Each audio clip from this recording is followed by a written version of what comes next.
శ్రీరామ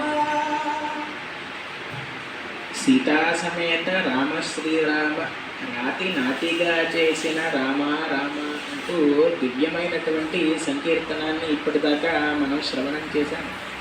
బద్ధేనాంజలినా నతేన శిరసా గాత్రై సర్వమోద్గమై కంఠేన స్వరగద్గదేన నయనేనోద్గీర్ణ భాష్పాంబున నిత్యం త్వచ్చరణారవిందయుగళ ధ్యానామృతాస్వాదినామస్మాకం సరసీరుహాక్ష సతతం సంపద్యతాం జీవితం అని చెప్పి కులశేఖరాళ్వార్లు ముకుందమాలా స్తోత్రంలో భగవన్నామాన్ని ఎలా నిర్వర్తించాలి, భగవన్నామ సంకీర్తనాన్ని ఎలా చేయాలి అనేటువంటి విషయాలను మనకు బోధించారు.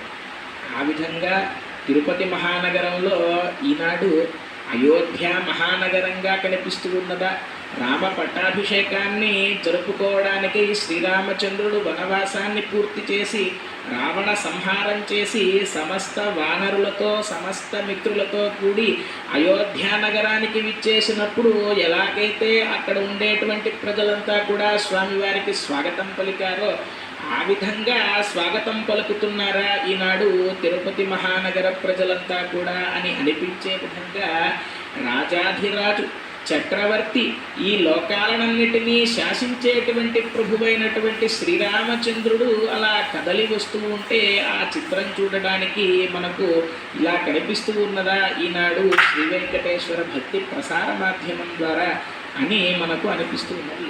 అయితే ఆ రామచంద్రుని శ్రీరామం త్రిజగద్గురుం సురవరం సీతామనోనాయకం శ్యామాంగం శశికోటి మంజువదనం వక్షోల్లసత్కౌస్తుభం సౌమ్యం సత్వగుణోత్తమం సుసరయూతీరే వసంతం ప్రభుం త్రాతారం సకలార్థసిద్ధి సహితం వందే రఘూణాం పతిం అని ఆ యొక్క శ్రీరామచంద్ర ప్రభువును ప్రార్థిస్తూ శ్రీరామం త్రిజగద్గురుం అని చెప్పి అన్నారు. ఈ సమస్త జగత్తులన్నిటికీ కూడా గురువు శ్రీరామచంద్రుడు. అదేమిటండి కృష్ణం వందే జగద్గురుం అని చెప్పి అంటారు కదా, కృష్ణ పరమాత్మ భగవద్గీతను బోధించాడు కాబట్టి ఆయన్ని ఈ జగద్గురువు అని చెప్పి అంటారు కదా. మరి శ్రీరామచంద్రుణ్ణి జగద్గురువు అనడంలో ఆంతర్యం ఏమిటి అంటే కనుక ధర్మాన్ని ఆచరించడానికి రామచంద్రుడిగా వచ్చాడు శ్రీమన్నారాయణుడు, ధర్మాన్ని బోధించడానికి శ్రీకృష్ణ పరమాత్మగా వచ్చాడు. అంటే దీన్ని బట్టి మనం అర్థం చేసుకోవాల్సింది ఏమిటి అంటే ధర్మాన్ని మనం బోధించాలి అంటే ముందు ధర్మాన్ని మనం ఆచరిస్తూ ఉండాలి అనేటువంటి విషయాన్ని మనకు చెప్పాడా ఆ యొక్క శ్రీరామచంద్రుడుగా వచ్చి అని. రామో విగ్రహవాన్ ధర్మ అని చెప్పి అన్నారు కదా, సాక్షాత్తుగా ధర్మస్వరూపుడు ఆ శ్రీరామచంద్రుడు.